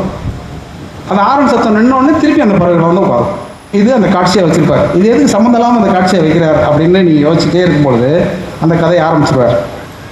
ஆரம்பித்து ஒன்று ஒன்றா சொல்லிகிட்டே வருவார். அந்த அம்மா வந்து ஒரு ஏழை தாய், சிலுவையெல்லாம் போட்டு நல்லபடியாக போயிட்டு வாப்பா அப்படின்னு சொல்லுவாங்க. சொல்லும்பொழுது இந்த மேரி குட்டிங்கிறது ஒரு 5-6 வயசு சின்ன வயசு குழந்தை. இவங்களுடைய ரோசம்மாவுடைய கடைசி பொண்ணு. இன்னொரு பொண்ணு இருக்கு இல்லையா, மரிய செல்வங்கிறது, அந்த பொண்ணு வயசுக்கு வந்து ஒரு சின்ன வேலையில் இருக்கும். அந்த பொண்ணு கல்யாண வயசில் இருக்குது. அதை தாண்டி சின்ன பொண்ணு. இந்த சின்ன பொண்ணு கூட்டிகிட்டு தான் பஸ் ஸ்டாண்டு வந்து பஸ் ஏற்றி விட போயிருக்காங்க. இப்போ அந்த பையன் வந்து சொல்கிறான், நல்லபடியாக போயிடுவீங்களப்பா, பத்திரமா போங்க, குழந்தை குட்டிகள்லாம் வச்சுக்கிட்டு எப்படி போவேன்னு எனக்கு பதட்டமாக இருக்குது அப்படி இப்படின்னு வழக்கம் போல் அம்மாவும் மகனும் பேசக்கூடிய அதே உரையாடல் தான். அந்த பையனுடைய மனைவி இருப்பாங்க, அவங்க பேர் வயலட், அவங்க பேர். அந்த பொண்ணு நல்ல பொண்ணு, வசதியான வீட்டு பொண்ணு. வசதியான வீட்டு பொண்ணுன்னு ஏன் சொல்கிறேன் அப்படின்னா, இப்போ வரைக்குமே அந்த வீட்டுக்குள்ளே மளிகை சாமானெல்லாம் அவங்க அப்பா வீட்டிலேருந்து தான் வருது. அப்படின்னா அந்த பொண்ணு எப்படி இருக்கும்?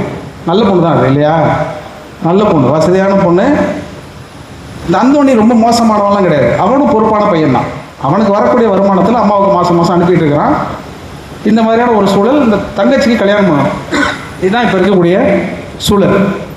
இதை பற்றி பேசிட்டே இருக்கும் பொழுது இந்த அம்மா என்ன சொல்லும், இந்த கடைசியாக இருக்கக்கூடிய மேரி குட்டி இருக்கு இல்லையா, அது விளையாடிக்கிட்டே இருக்கும். ஏன்பா நீ வேணால் ஒன்று செய்ய, உங்கள் அண்ணன் கூடயே நீ போய் படிய, பட்டணத்தில் போய் நீ படிச்சுனா நல்லா படிக்கலாம்ல அப்படின்னு ரோசம்மா வந்து தன்னுடைய கடைசி மகளான மேரி குட்டிக்கிட்ட சொல்லும். சொன்னோடனே அந்த குழந்தை என்ன சொன்னோம், இல்லை முடியாது, அப்படி நான் வந்து அங்கே போய் அண்ணன் வீட்டில் இருந்து படிக்கணும்னா நீயும் என் கூட வரணும் அப்படின்னு சொன்னோன்னா வயலட்டோட மனநிலையை யோசிச்சுக்கங்க. அம்மாவும் சின்ன குழந்தையும் நம்ம வீட்டுக்கு வந்துட்டா என்ன வருங்கிறதெல்லாம் அவர் சொல்லவே மாட்டார். பையன் பதட்டத்தோடு பார்ப்பான் அவங்க அம்மாவை. என்னம்மா கேட்குற அப்படின்னோடனே, இல்லைப்பா நீ அண்ணன் வீட்டில் போய் இருந்து படின்னு சொன்னாக்க நீயும் வா அப்படின்னு சொல்கிறா அப்படின்னோடனே அவன் சொல்லுவான், அம்மா அப்படியெல்லாம் பொம்பளை பிள்ளைங்களை ஒட்டி வளர்க்காதம்மா, பிரித்து வள, நாளைக்கு நான் வரேன்னு சொல்லிவிட்டு நாளைக்கு வந்து நீ என் கூட வா, எங்க கூட வானா நாளைக்கு அந்த பொண்ணு கல்யாணம் பண்ணி போணுச்சுனாக்கா, எது அந்த பொண்ணு 5-6 வயசு பொண்ணு பையன் சொல்கிறான், இப்போ வந்து கல்யாணம் பண்ணி நாளைக்கு போச்சுனாக்கா நீயும் வானா நீ ஏன் போக முடியும் அப்படின்னா, அப்போல்லாம் நான் கண்ண முடியிடும்னாங்கிற வரைக்கும் அந்த அம்மா சொல்லும், அதெல்லாம் ஒன்றும் இல்லைடா அப்படின்னு சொன்னோன்னே இந்த பையனோட மனநிலையை அந்த அம்மாவுக்கு புரியும். அதுக்கப்புறம் பஸ் வரும், பஸ்ஸில் ஏறி உட்காருவாங்க. எல்லோரையும் பஸ் ஏற்றி மேலே போய் உட்காந்தோடனே மேலே போய் பக்கத்தில் பையன் பக்கத்தில் உட்காந்து நல்லபடியாக பார்த்து போப்பா, பிள்ளைங்களை பார்த்துக்க வழக்கமாக சொல்லுவாங்க இல்லையா பெரியவங்க, அது மாதிரி எல்லாம் சொல்லி முடித்த உடனே அந்த அம்மா சின்ன காதுகிட்ட வந்து சொல்லும், மாதம் பணத்தை ஒன்றே சொன்னக்காமல் கொஞ்சம் கரெக்டாக அனுப்பியிருப்பா அப்படின்னு சொல்லும். அவனுக்கு கொஞ்சம் ஒரு மாதிரி சங்கடமாக இருக்கும். எல்லா பையனுக்கும் இருக்கக்கூடிய அதே பிரச்சனை தானே, கொஞ்சம் சங்கடமாக இருக்கும். இல்லைம்மா நான் அனுப்பிடுறேம்மா அப்படின்னு சொல்லி தலையாட்டுவான். தலையாட்டினோடனே டக்குன்னு வந்து இந்த மேரி குட்டி விளையாடிக்கிட்டே இருக்கு இல்லையா, ஏய் வா கீழே வா, பஸ் எடுக்க போகிறாங்க நம்ம போவோம் அப்படின்னு சொல்லிட்டு நம்ம அழைத்து கொண்டு கீழே வருகிற பொழுது அந்தோணி சொல்லுவான், மனைவிட்ட கேட்பான், ஏய் பர்ஸு கொடு அப்படின்னு கேட்பான். பாவம் அவன் பர்ஸு வயலட் அம்மாக்கிட்ட தானே இருக்குது, பர்ஸை கொடுன்னு கேட்பான். அந்த அம்மா பர்ஸை கொடுத்துருந்தா இந்த கதையில் ஒன்றுமே இல்லை. அது ஏன் அப்படின்னு கேட்கும், மேரி குட்டிக்கு ஏதாவது கொடுத்துட்டு போவோம் அப்படின்னு சொன்ன உடனே அது பர்ஸை கொடுக்காது. பர்ஸை திறந்து பர்ஸிலேருந்து ₹1 எடுத்து கொடு. அந்த ₹1 வாங்கிட்டு அந்த மேரிக்குட்டி கீழே இறங்கும், பஸ்ஸு போயிடும். அந்த ₹1 மேரிக்குட்டியை கொண்டு வந்து அம்மா கிட்ட வந்து அந்த ₹1 கொடுக்கும். அந்த ₹1 அந்த அம்மா பார்த்துட்டு, கர்த்தரே நான் ஒரு பாவி அப்படின்னு அந்த கதை முடிப்பார். ₹1 கையில் வச்சு நான் ஒரு பாவி, நான் ₹1 பாட்டு எழுதி லட்சமாக சம்பாரிச்சிட்டேன், கோடியாக ரசிகர்களை பெற்றுட்டேங்கிறது வேறு. ஆனால் அந்த ₹1 அந்த அம்மா கையில் வருகிற பொழுது அந்த அம்மா ஏன் தன்னை ஒரு பாவி என்று சொல்லி கொண்டதுன்னு நீங்கள் யோசிச்சு பாருங்கள்.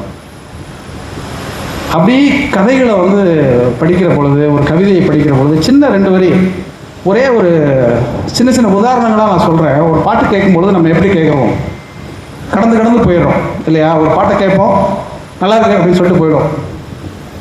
ஆனால் அந்த வரியை நீங்கள் கொஞ்சம் யோசிச்சு பார்த்தீங்கன்னா அதுக்குள்ளே ஒரு பண்பாட்டின் தொடர்ச்சி இருக்கும், ஒரு இலக்கியத்தின் தொடர்ச்சி இருக்கும், ஒரு தத்துவத்தின் தொடர்ச்சி இருக்கும். இது ரொம்ப முக்கியமானது.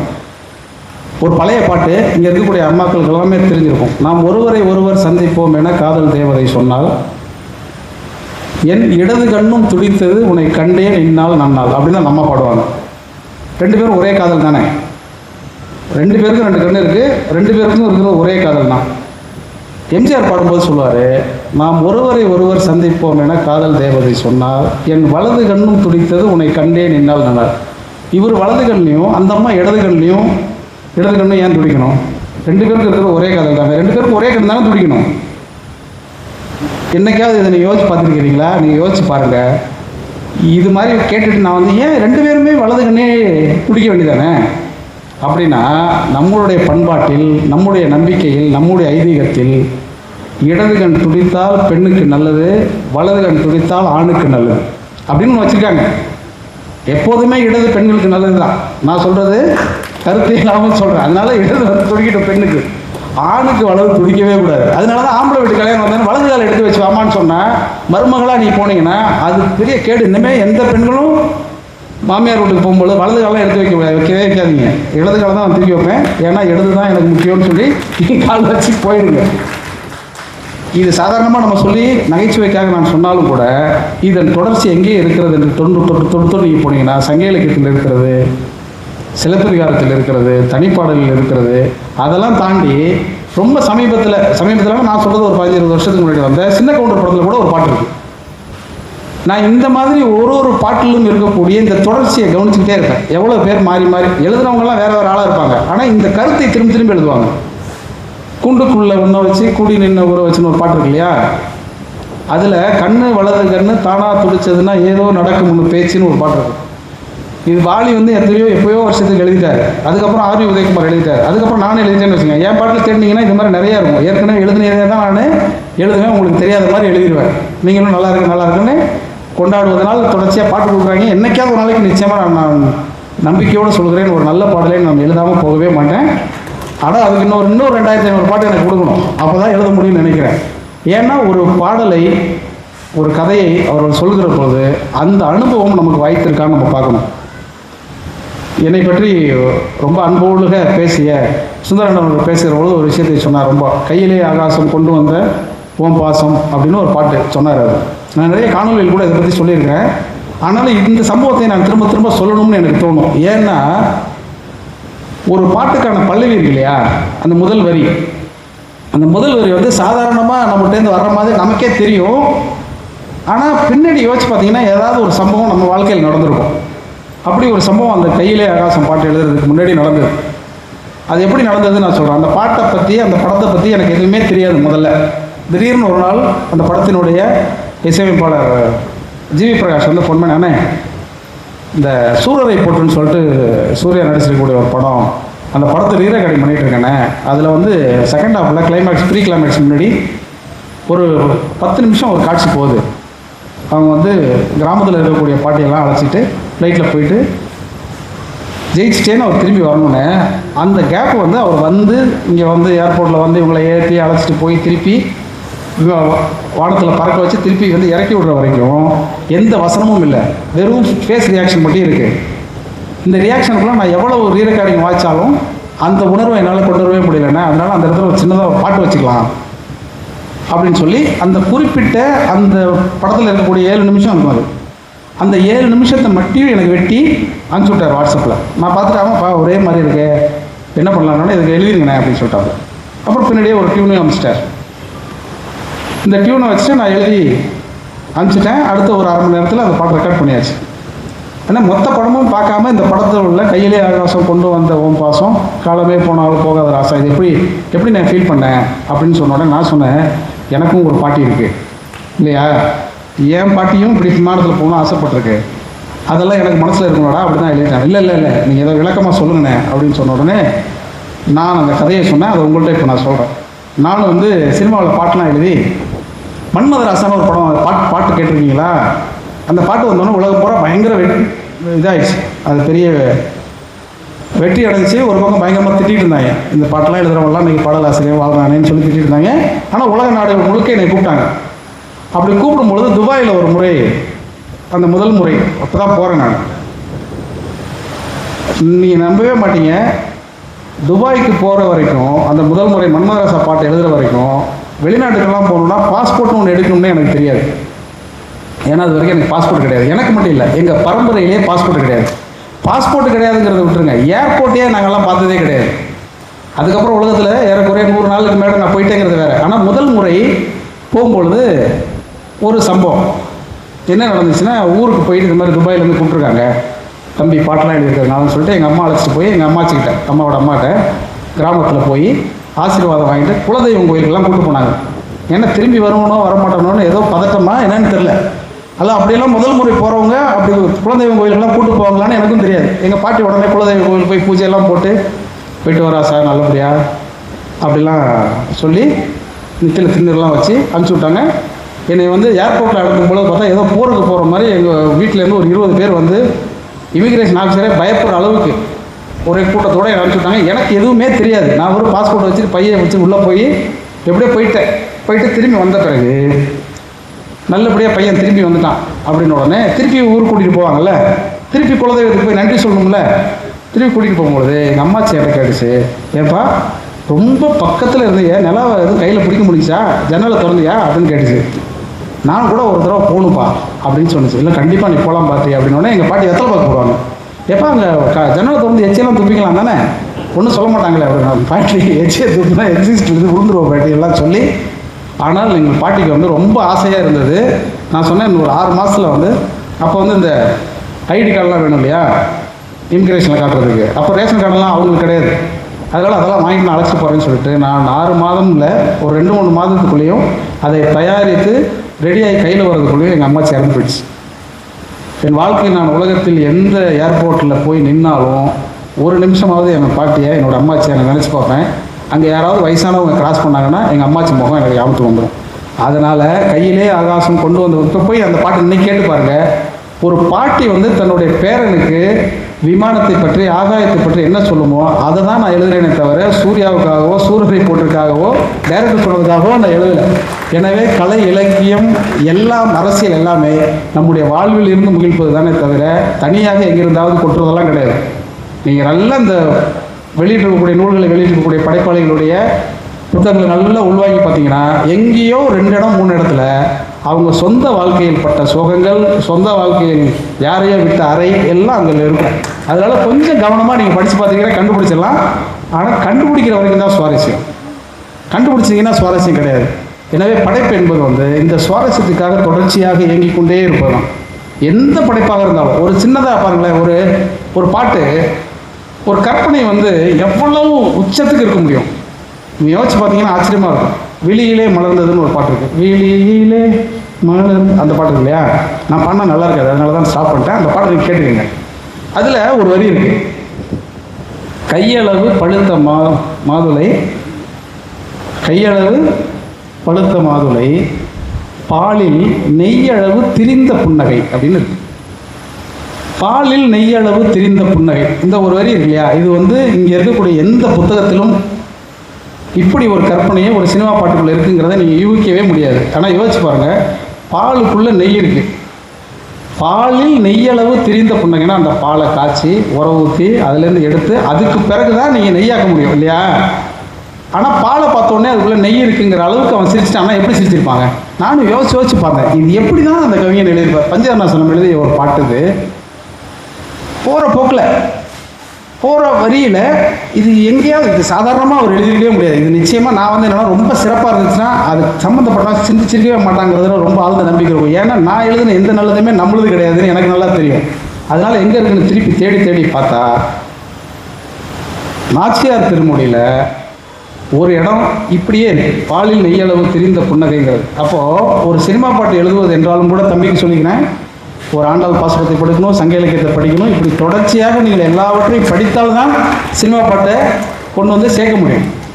ஒரு நிறைய மரங்களை பற்றி நிறைய பேசணும், நிறைய பேசலாம், அதை பற்றிலாம். விதைகள் என்கிற தலைப்பே எனக்கு வந்து ரொம்ப பிடிச்சது. முன்னாடி ஒரு காவு போட்டோம்னா கவிதைகள் வாசகர் ஓட்டம் இல்லையா, அந்த காவை மட்டும் தூக்கிட்டார், என்னன்னு தெரில, என்ன அவர் காய் விட்டாருன்னு தெரில, கவிதைகளுக்கு பதிலாக விதைகள் இருக்குது. இந்த விதைகளை தாண்டி இயல்பாகவே நம்முடைய அந்த விதை சொன்ன இல்லையா, அந்த டால்ஸ்டாயோடைய விதையின் கதையில் அந்த முட்டையை வச்ச பாரம்பரிய பண்பாடு இதெல்லாம் சொல்லிட்டு இருக்கோம் இல்லையா, அப்படி நம்முடைய பண்பாடுங்கிறது என்ன? அதுவும் சத்தியமங்கலத்தில் உங்களுக்கு சந்தனத்தை பற்றியும் தெரியும், வீரப்பனை பற்றியும் தெரியும், காட்டை பற்றியும் தெரியும், மரத்தை பற்றி தெரியும். மரத்தை நம்ம எப்படி பார்த்தோங்கிறத மட்டும் எடுத்துகிட்டு நீங்கள் ஒரு இரவை செலவிடுங்களேன், ரொம்ப ஆச்சரியமாக இருக்கும். சினிமா பாட்டில் வரக்கூடிய மரம், அதை மட்டும் யோசிச்சு பாருங்கள், ரொம்ப பிரமிப்பாக இருக்கும். இப்படியெல்லாம் வந்து ஒரு ஒன்றும் இல்லை, நான் என்ன சொல்கிறேன்னா, ஒரு பூ பேர் இருக்குது.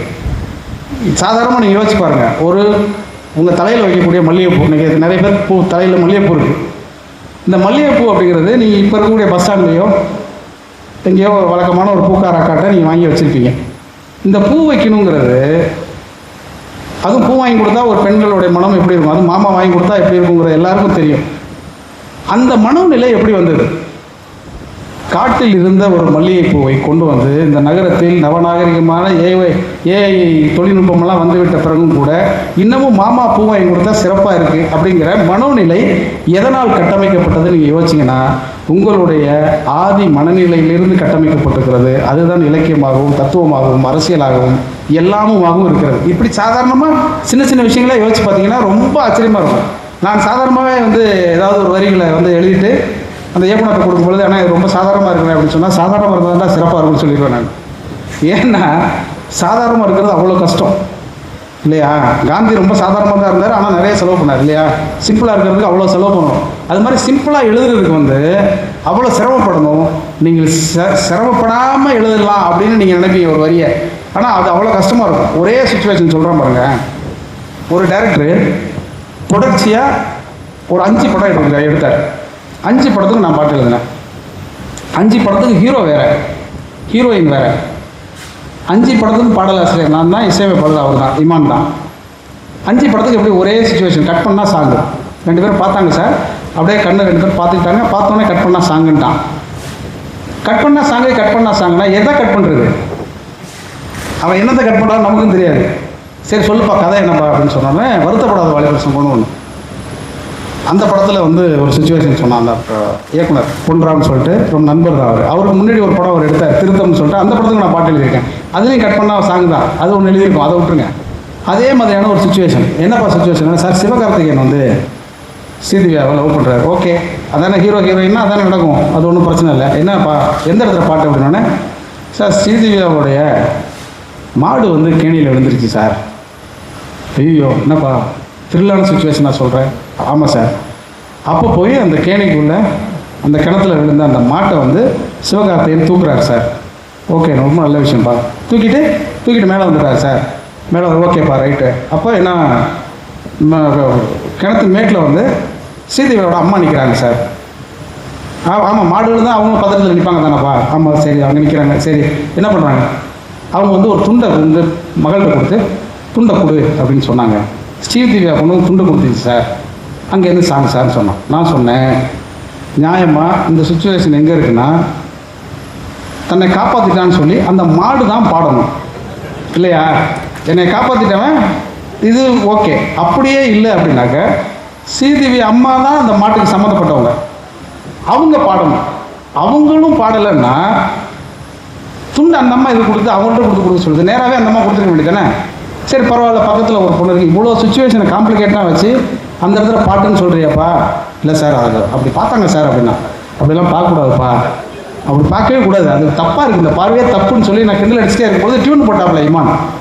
நான் உடனே என்ன சொன்னேன், அவன் பார்த்த இடத்துலேருந்து பார்த்த இடத்துலேருந்து பாட்டுன்னு சொன்னானா? நான் சொன்னேன், பார்க்காத நீ பார்த்தா பறக்கிறேன்னு சொல்லி அந்த பாட்டு முழுக்க முதல்ல இருக்கிற, இப்போ போய் நீ கேட்டுருவீங்க இல்லையா போன உடனே, நீ பார்க்காதனே இருக்கும். அந்த பாட்டு முழுக்க பார்க்காதனே இருக்கும். பக்கத்தில் பார்த்த, எட்டி பார்த்த, முறைச்சி பார்த்த, திருச்சி பார்த்த, இப்படி வெறும் பார்வை பார்த்து மட்டுமே இருக்கும்.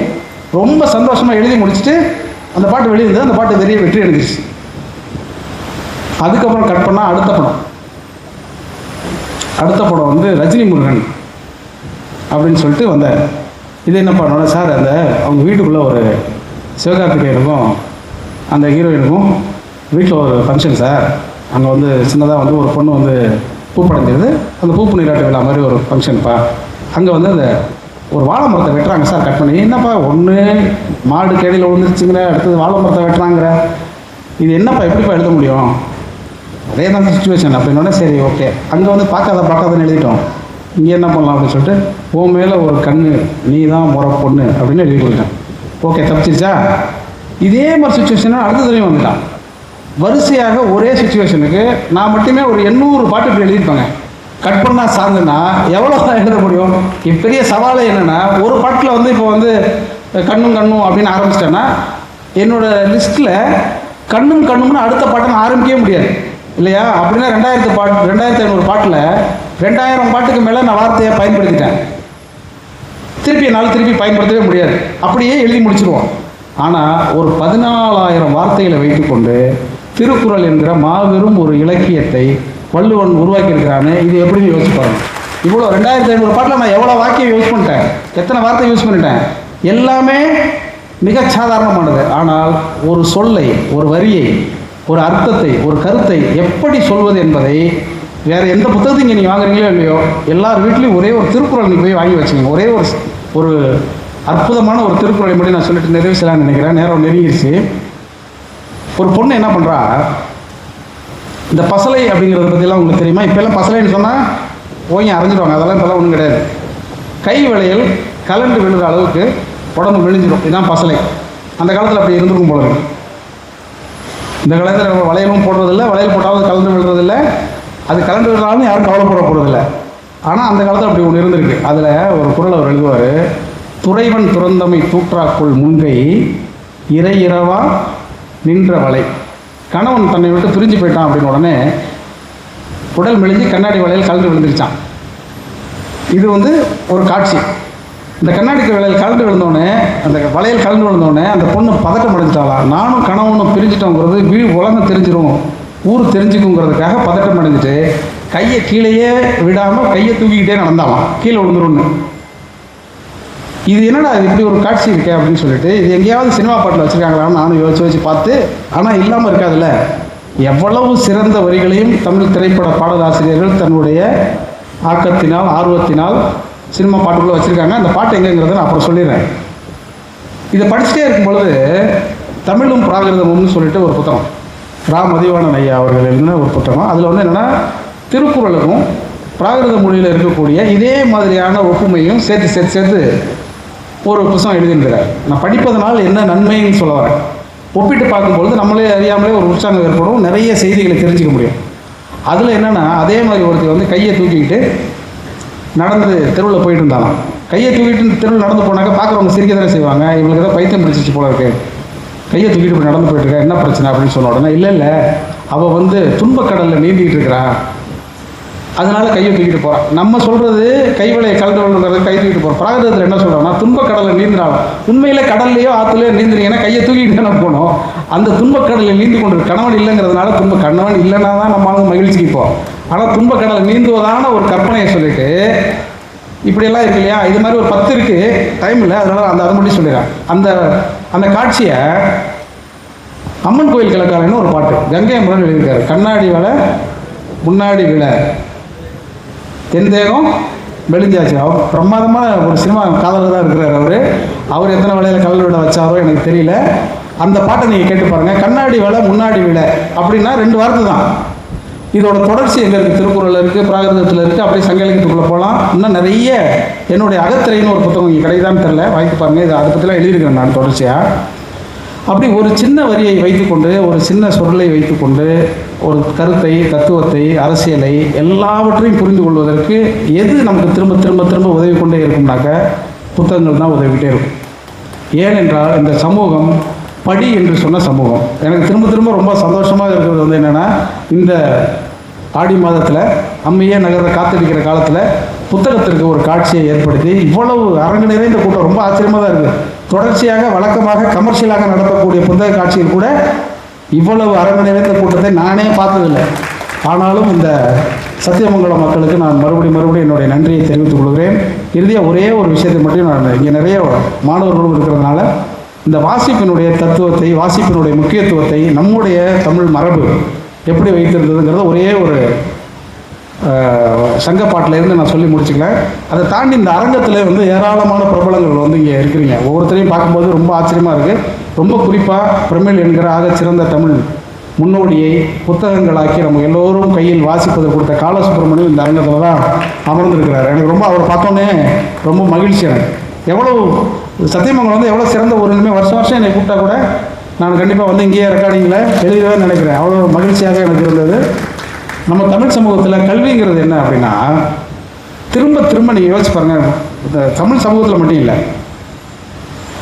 பொதுவாகவே நம்முடைய வீடுகளில் ஒரு விஷயத்தை திரும்ப திரும்ப நம்ம எல்லாரும் சொல்லிக்கிட்டே இருக்கிறோம். நம்ம குழந்தை பசங்கள்கிட்ட படின்னு சொல்லுவோம்.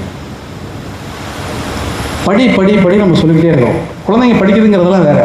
ஆனால் இந்த படிங்கிற விஷயத்தை வந்து ஏன் அவ்வளோ வலியுறுத்திக்கிட்டே இருக்கிறோம்? நம்ம திரும்ப திரும்ப யோசிச்சு பாருங்கள், ஏன் நம்ம படின்னு சொல்லிக்கிட்டே இருக்கிறோம்?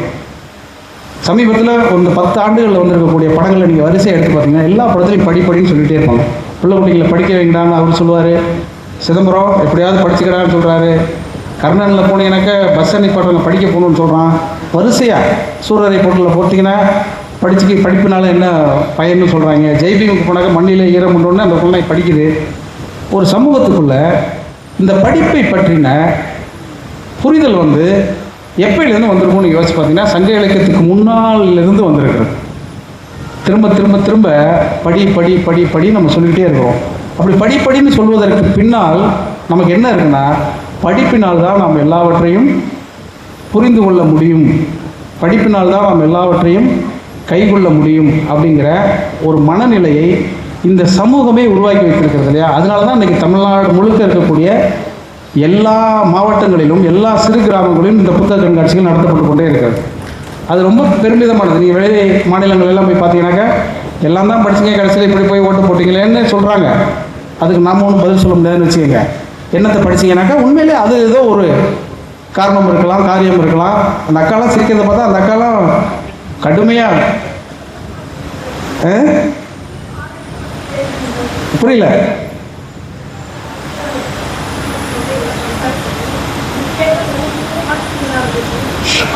இது ரொம்ப சிக்கலானது. நான் ஊருக்கு போக வேணாமா என்ன? இயல்புலே என்னென்னா, அந்த படி அப்படின்னு சொன்னது வந்து ஒரு விஷயந்தான். நம்ம திரும்பவும் என்னென்னா, படிப்பது என்ன வேணாலும் இருக்கலாம், ஆனால் படிக்கும் பொழுது நமக்கு கிடைக்கக்கூடிய அனுபவங்கள் இருக்கு இல்லையா, அது வேறு எதையிலையும் கிடைக்கவே கிடைக்காது.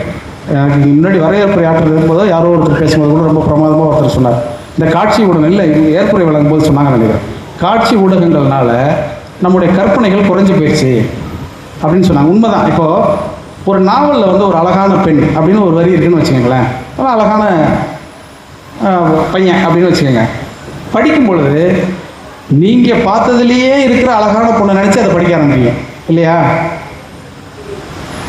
அப்படிதான் ஒரு அந்த பெண் வந்து ரொம்ப அழகான பெண் அப்படின்னு அந்த நாவலில் ஒருத்தர் எழுதிட்டாருன்னா, ஒரு வரி இருந்துச்சுன்னா நமக்கு பிடிச்ச அழகான பெண்ணை நம்ம நினச்சிக்குவோம், நமக்கு பிடிச்ச அழகான பையனை நம்ம நினச்சிக்குவோம். ஆனால் விஷுவலில் காட்டும் பொழுது காட்டுறவங்க உண்மையிலேயே அழகாக இருக்கணும். ஒரு பாட்டு இருக்குது, இப்போ வந்து சொல்லிட்டாலே அவள் காதலை அப்படின்னு நம்ம எழுதிட்டோம்னா, உண்மையிலே இவள் காதலை சொல்ல மாட்டாங்கன்னு ஏங்கி இருந்தால் தான் அந்த பாட்டு நடக்கும் இல்லையா? இல்லைன்னா அந்த பாட்டு ஜெயிக்காது. இப்போ கோடி அருவி கொட்டுதே அப்படின்னா கோடி அருவி கொட்டுற மாதிரி லவ் இருக்கணும்ல. அப்படி விஷுவல் அமையலைன்னா அந்த பாடல்களே வெற்றி அடையாது.